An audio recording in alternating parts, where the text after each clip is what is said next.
tadi Mbak menarik ini Kang Tono tadi tentang, nah ini yang ditulis di sini kan serat tentang ruwat.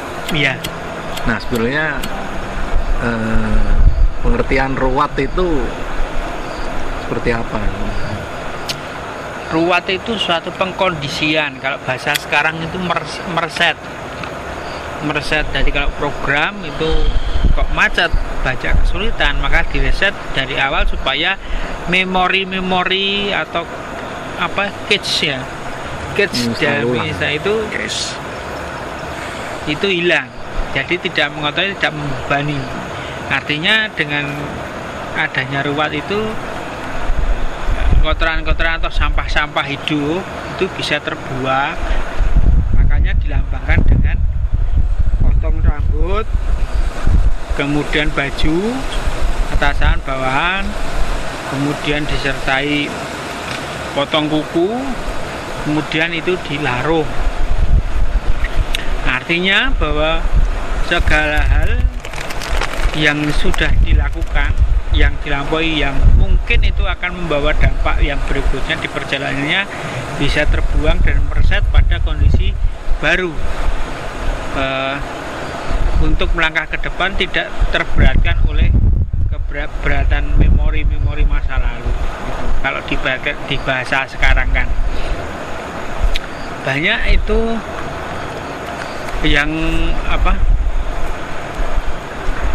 orang-orang yang di luar ya seperti kemarin seperti kalau misal anak tunggal itu tentu saja banyak bebannya, karena orang nanti kalau sudah dewasa orang tuanya sendiri supaya itu menjadi kekuatan.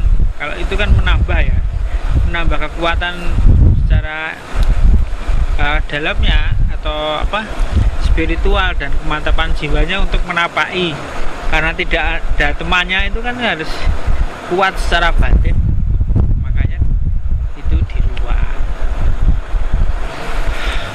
Dan hal-hal yang lain seperti kedeni kedono itu kan karena dua orang itu kalau tokohnya itu yang kuat ceweknya, nanti yang cowok akan ke cewek-cewekan. Supaya tidak seperti itu saling mempengaruhi, makanya dilakukan peruwatan itu supaya memang benar-benar pribadi yang selanjutnya itu pribadinya sendiri yang bekerja atau kuat untuk melakukan hari-hari yang akan datang lebih baik. Begitu kira.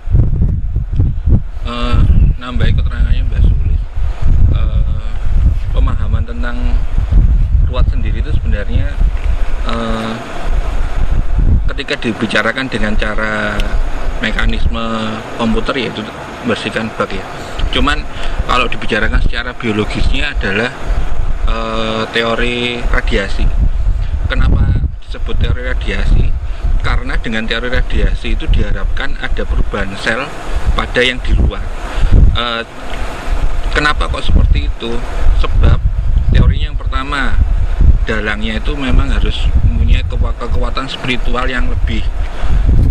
Kemudian apa yang diceritakan untuk menciptakan radiasi yang tinggi itu awal mula manusia. Jadi apalagi kalau kita mengacu pada kisah Bathara Kala ya. Bathara Kala itu sebenarnya kan kalau kebanyakan bacaan ruwatan, mantra ruwatan itu adalah menceritakan tentang asal-usul manusia dan sebabnya kenapa. Dan itu diharapkan menciptakan radiasi yang besar sehingga si anak itu nanti selnya jadi berubah. Harapannya itu berubah menjadi direset kembali ke awal tadi. Sehingga istilahnya penyimpangan jadi netral, direset, dikembalikan ke awal mula. Itu sih tambahan dari saya. Ya kalau saya memang lebih ya sebenarnya sama sih, beda istilah itu. Ruwat itu seperti ngudari benang kusut gitu. Benang itu kalau udah budet nggak karu-karuan itu kan kusut, dia diudari terus istilahnya itu ben bisa dipakai lagi itu harus dihindari. Nah, di Khasanah Jawa itu kan sebenarnya kan salah satu puncak dari ilmu ruwat, bahkan bisa dikatakan puncak dari ilmu Jawa itu Sastro Jendro gitu. Lebih lengkapnya itu kan Sastro Jendro Hayuningrat Pangkuwating. Jadi istilahnya itu kan kalau yang buta itu diruwat jadi manusia, yang manusia diruwat jadi dewa gitu. Sebenarnya ya ini cuma istilah aja, bukan berarti terus kalau yang manusia diruwat itu bayar dalang itu terus diruwat terus si manusianya jadi dewa yo atau jadi mutan gitu. Kalau istilah sekarang yo enggak juga gitu kan. Ya itu mungkin ya siapa tergantung jatahnya sih. Kalau udah sesuai ya bisa lah ya, dihindari itu segala kesulitan hidupnya. Jadi ya si dalangnya atau juru ruwatnya itu ya dia cuma sebagai eksekutor gitu kan, atau finishingnya gitu. Seperti itu kalau pendapat saya. Kalau pendapat saya ya mungkin karena saya itu termasuk yang paling muda ya. Jadi istilah ruwat itu kalau saya ya, maksudnya kalau ini pribadi saya sendiri pun menilai itu seperti sugesti ya, karena ini saya orangnya logis, jadi itu seperti kayak mensugesti yang diruwat. Jadi dari si dalang kan biasanya kalau ruwatan itu ada semacam apa namanya, bukan apa, kidung dan sebagainya itu kan biasanya kan ada.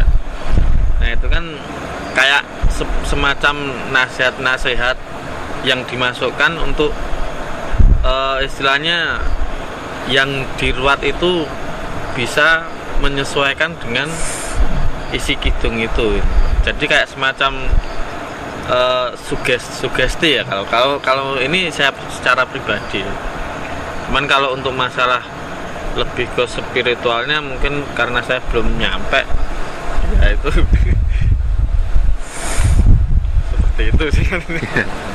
Ya emang istilah ruwat itu, pengertian ruwat itu kan macam-macam kan. Ruwat itu menghilangkan sengkolo, itu kan artinya berarti kan cleansing kan, pembersihan. Tapi bisa juga tadi menata ulang dan ruwet tadi kan, yang kusut itu bisa. Kemudian meriset, kalau meriset itu kan terlahir kembali kan.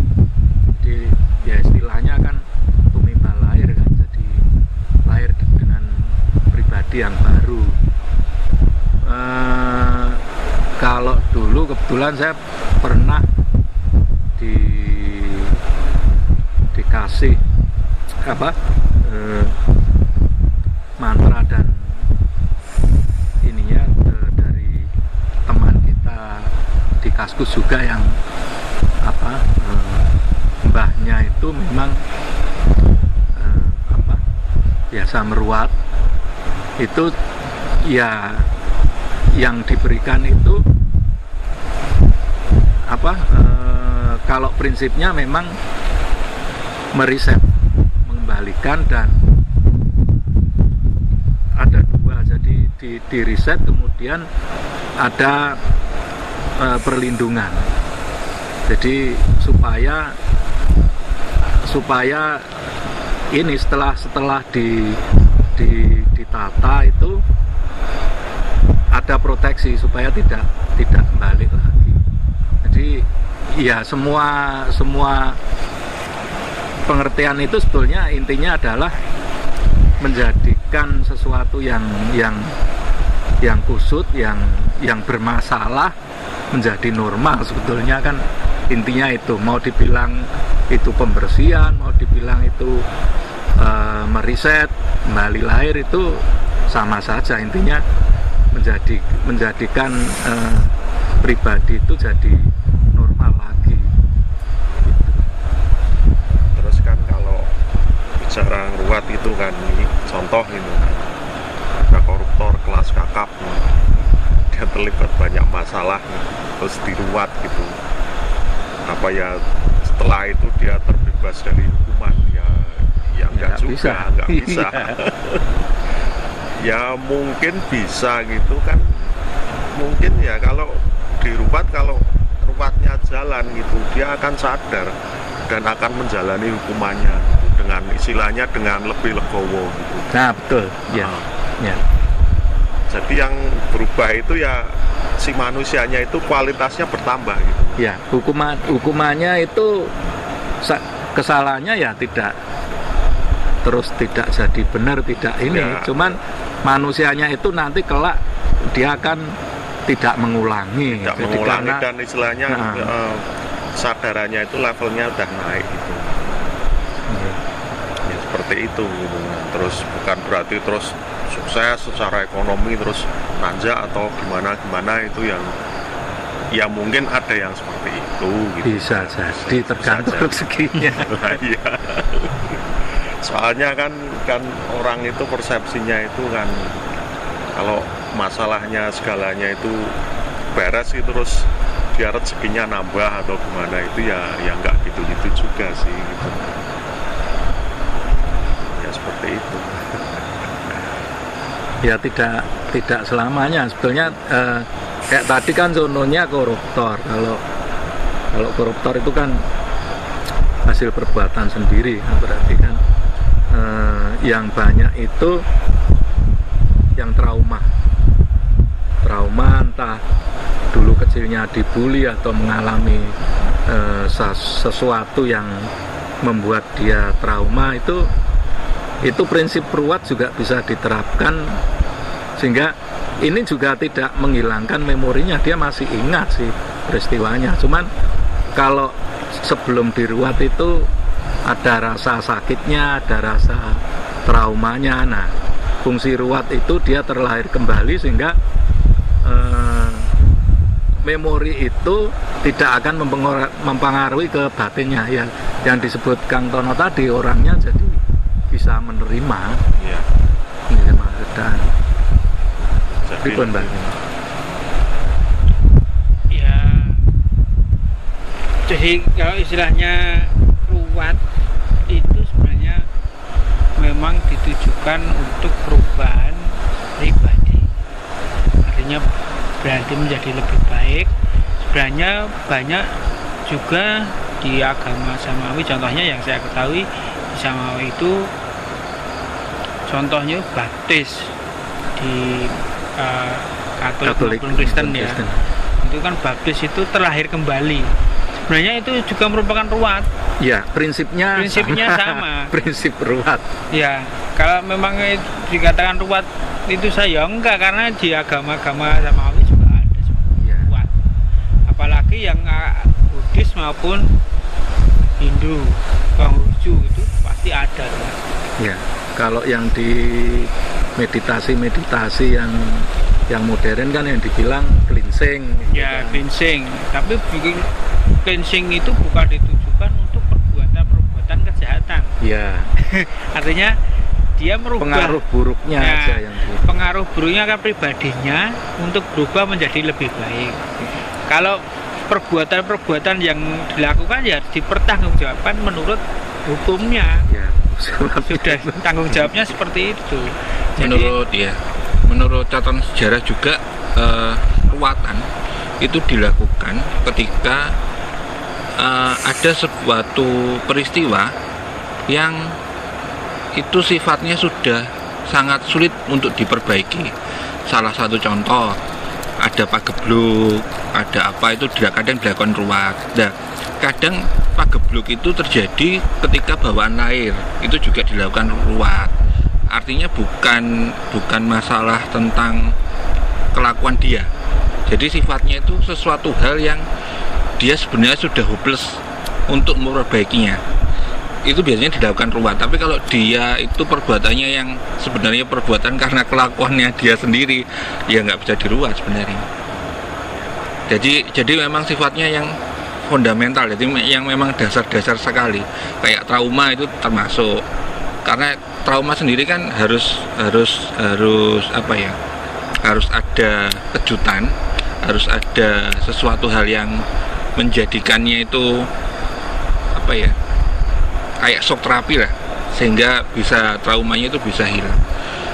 Iya, saya sih umumnya kalau ada pagebluk di satu daerah itu ada ruatan, atau ruatan dalam arti ringan itu kan kayak bersih di desa, itu termasuk dalam jenis ruatan juga sebenarnya.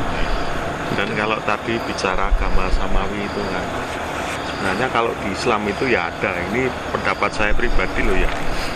Jadi di Islam itu ada yang namanya haji, itu sebenarnya ruatan menurut saya. Kan kalau prinsipnya seperti itu. Cuma kan mungkin banyak yang tidak menyadari hal itu kan. Jadi kan dari arah putaran ke Ka'bah itu kan dia memang kembali berkebalikan dengan berlawanan dengan arah jarum jam gitu. Dan dia juga pakai potong kuku, potong rambut gitu, terus ya macam-macam lah. Kalau dia pulangnya terus istilahnya hajinya mabrur gitu kan, dia akan berubah gitu. Cuma ya ini kayaknya kalau hajinya Haji Abidin atau atas biaya dinas itu kayaknya ya enggak gitu. Itu cuma untuk gelar ya, jadi masyarakat biar statusnya naik gitu. Cuma ya ini pendapat saya pribadi gitu. Sebenarnya di agama-agama itu ada yang seperti itu, prinsip-prinsip ruwat gitu kan. Cuma kita itu mau menyadari atau enggak. Membaca ya masih seperti itu.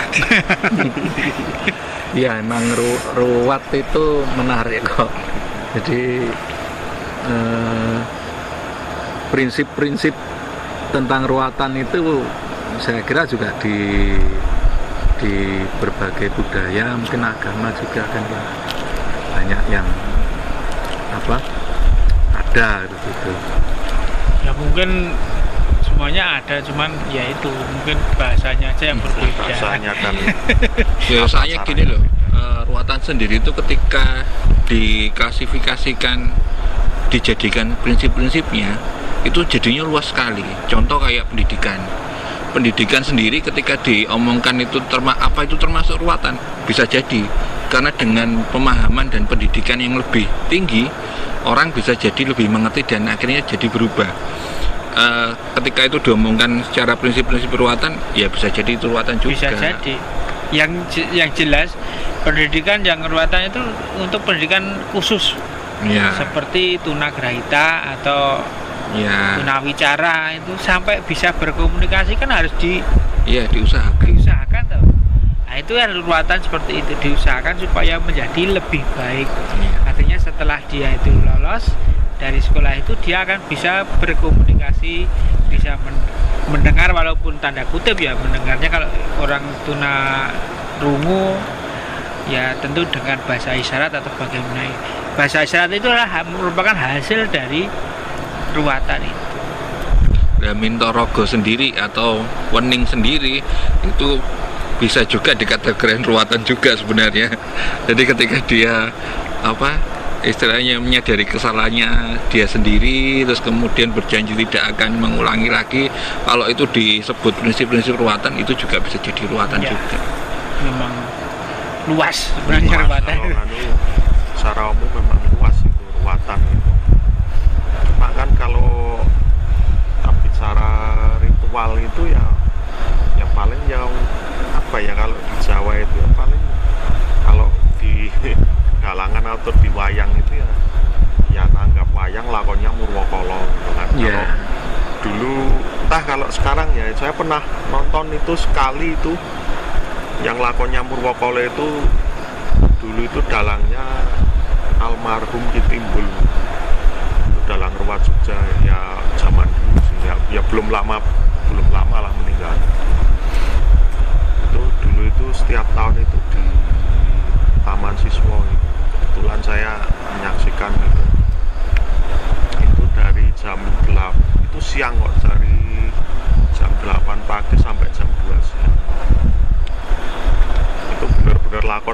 serius itu, nggak ada limbuan, nggak ada goro-goro gitu. Ya itu kan Benar serius itu.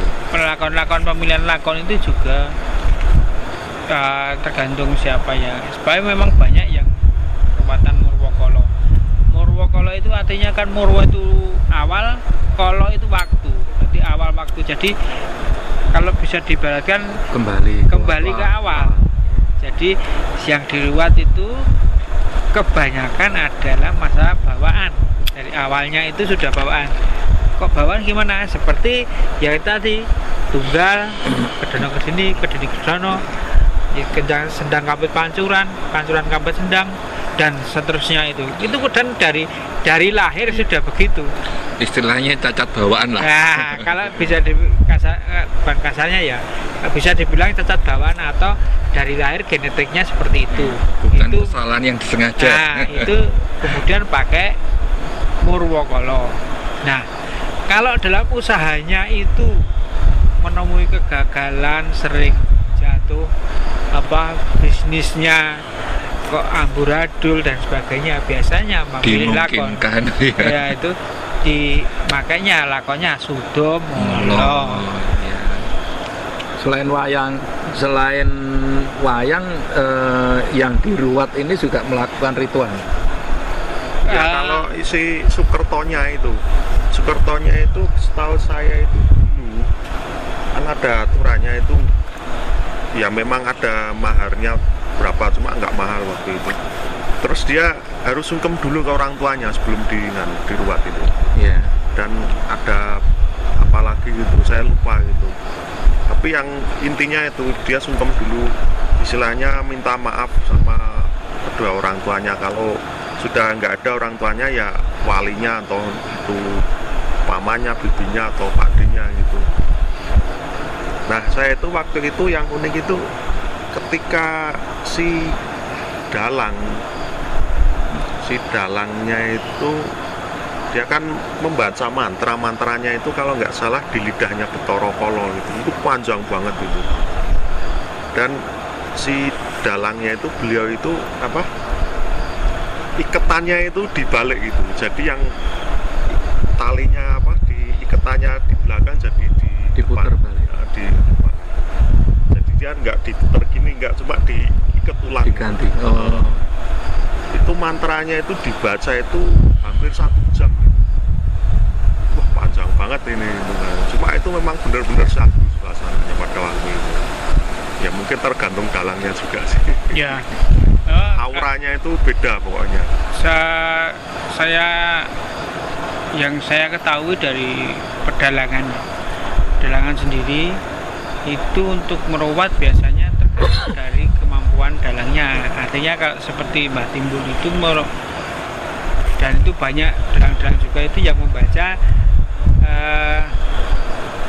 raja yang ada di seluruh badan si Betara Kala. Artinya Betara Kala itu kan waktu, Betara yang maha waktu gitu. Artinya dia akan membaca itu ada Caraka Walik yang biasa terkenal itu, kemudian ada apa itu namanya? Pedati apa? Apa sih? Pedati apa sini? Sastra Pedati. Macam-macam ada beberapa. Paling tidak ada 3. Kalau ada yang ada di lidah, di perut apa di punggung ya. Semuanya dari rambut sampai ujung kuku sampai kemaluan. Ya. Itu kan makanya ya Sastra Pedati. Sastra Pedati itu. Artinya kenapa yang itu pakai itu Betara Kala, yaitu kan mengembalikan sang waktu. Maka ada Caraka Walik. Kenapa enggak Hono Caraka saja? Tapi memang dibalik, ya memang dikembalikan ke awal. Jadi memang dari awal dikembalikan, diibaratkan itu dilahirkan kembali setelah ruwatan itu supaya menjadi lebih baik pada kalau secara mesin itu di tune up supaya lebih baik ke depannya begitu.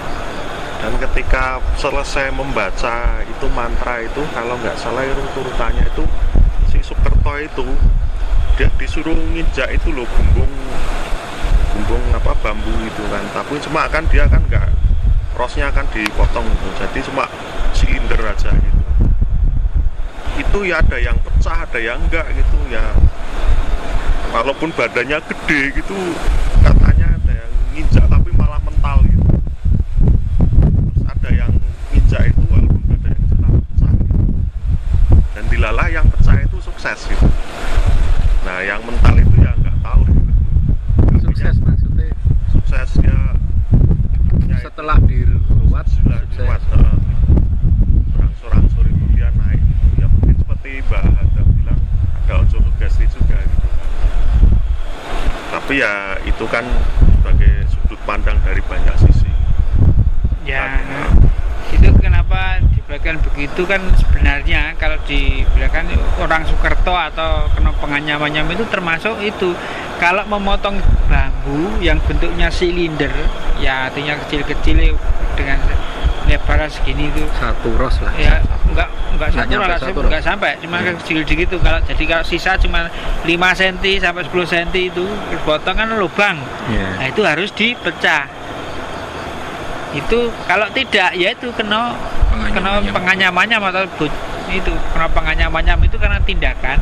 Kalau Sukerto itu suker atau kotor, artinya dari bawaan memang ada hal yang harus dibersihkan.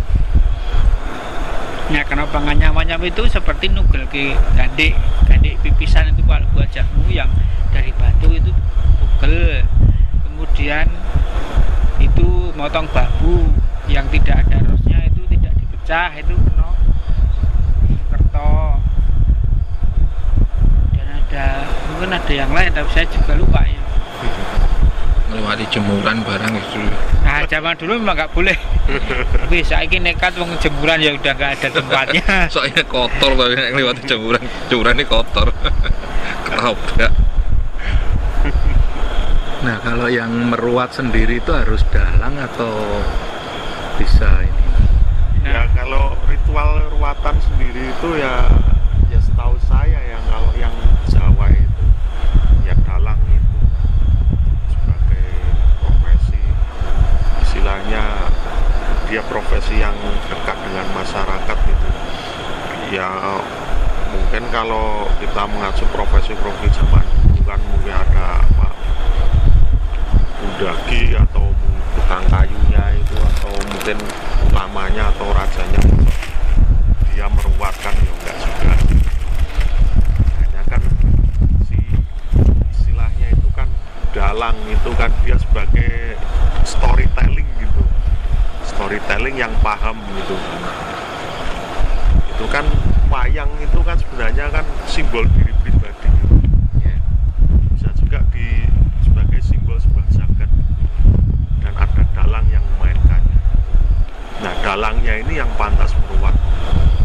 Nah, ini sih menurut saya, kalau ada profesi lain yang tidak sebagai tukang ruat, ya mungkin kalau sekarang ya ada semacam paranormal itu juga ada gitu yang pakai peruatan itu.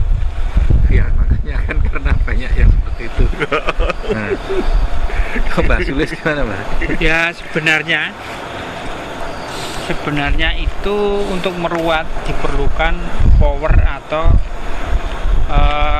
kalau bahasa orang awamnya ya energi atau sakti, kesaktian gitu ya. Tapi bukan sakti iso nganu itu bentuknya kesaktian rekan urakan, tidak, tetapi memang dia mempunyai power, inner power yang besar untuk mempengaruhi. Dan kebiasaan yang mempunyai inner power dan melakoni itu zaman dulu adalah seorang dalang.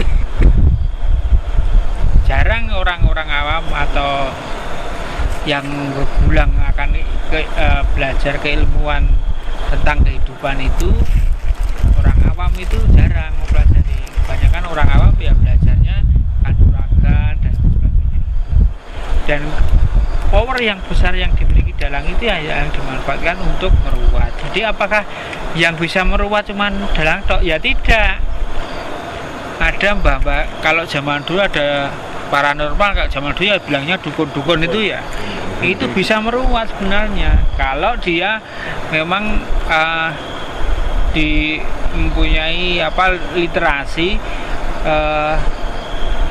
meruat itu mengembalikan ke awal atau meriset, maka diperlukan hal-hal syarat-syarat ini dan kebanyakan memang lebih ringan daripada diruat seorang dalang, karena diruat seorang dalang itu ya pasti besar biayanya itu loh.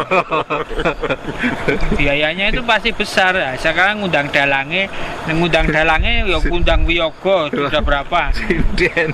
Sidene propertinya nanti syarat-syaratnya itu kan banyak sekali. Nah, kalau yang mesti rombongan itu era suge tenan wis. Makanya orang-orang yang tidak berkecukupan dalam arti tidak berkelebihan, artinya turah-turah duit itu ya bisa meruat itu dengan langkah menghubungi orang yang dipercaya untuk meruat anaknya atau saudaranya atau bagaimana. Itu biasa kalau zaman dulu ya disebut. Kalau sekarang ya kebanyakan paranormal itu tapi bukan sembarang paranormal atau dukun ya, orang sepuh lah, orang yang sudah dipercaya, yang hidupnya itu sudah mapan, sudah tingkat spiritualnya akan Tuhanan itu dikatakanlah tinggi begitu.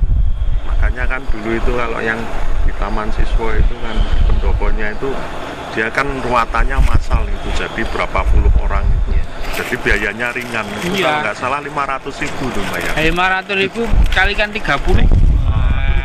Ya banyak kan? Tapi bisa jadi kenapa kebanyakan itu yang meruat dalang itu ya karena yang tahu unsurnya Bathara Kala itu kan Bathara Kala itu kan tokoh di pewayangan. Iya, jadi di pewayangan dalang. Ya artinya kalau nganu memang ada seorang dalang itu jelimet juga ada, maksudnya tidak di wayangan secara komplit, tapi karena seorang dalang kan pengetahuan wayang, maka nanti meruatnya ya itu membaca raja yang ada di Bathara Kala itu ya seperti wayang itu, tapi memang tidak diwayangkan.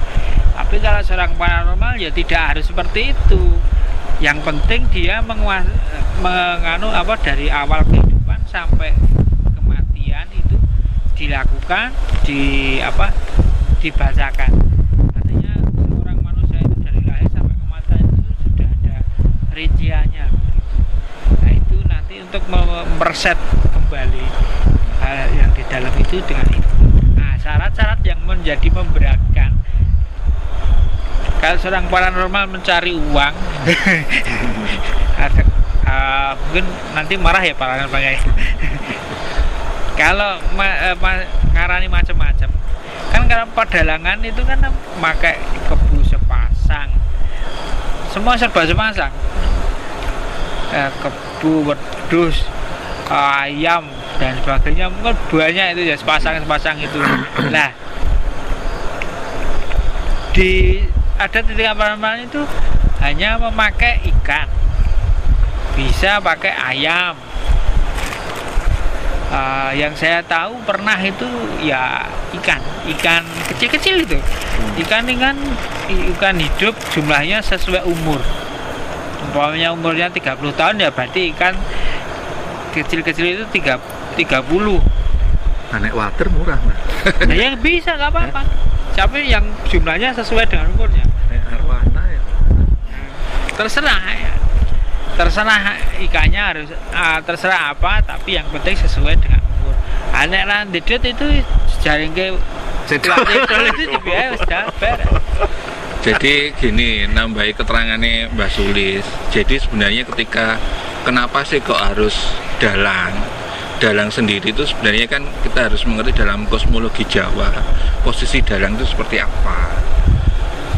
Dalam kosmologi Jawa, dalang sendiri itu kan menceritakan tentang hidup. Makanya dalam pewayangan sendiri itu kan dijelaskan keber itu apa, blencong itu apa, Waranggono itu apa, Wiyoga itu apa, dan kenapa kok dinamakan itu sendiri mempunyai metodologi sendiri yang sebenarnya kalau dibahas itu panjang sih.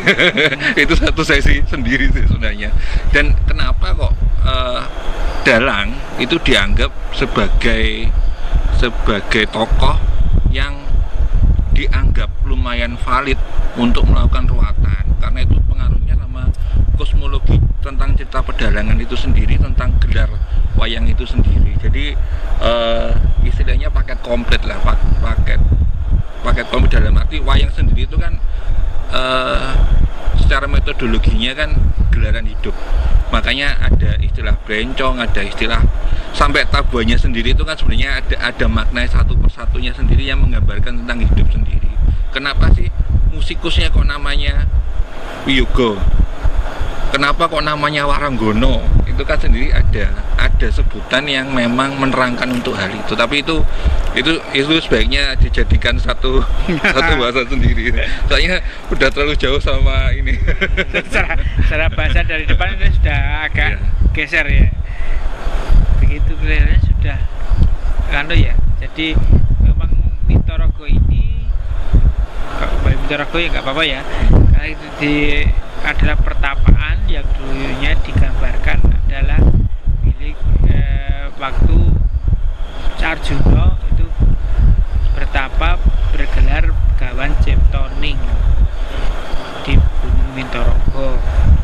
Tapi ini hanyalah suatu replika atau tiruan saja yang intinya untuk mendekatkan diri kepada Sang Kalik atau mereset dalam diri, meruat sendiri diri pribadi untuk mendapatkan pusaka atau senjata untuk menghadapi hari-hari yang akan datang. Begitu kesimpulan.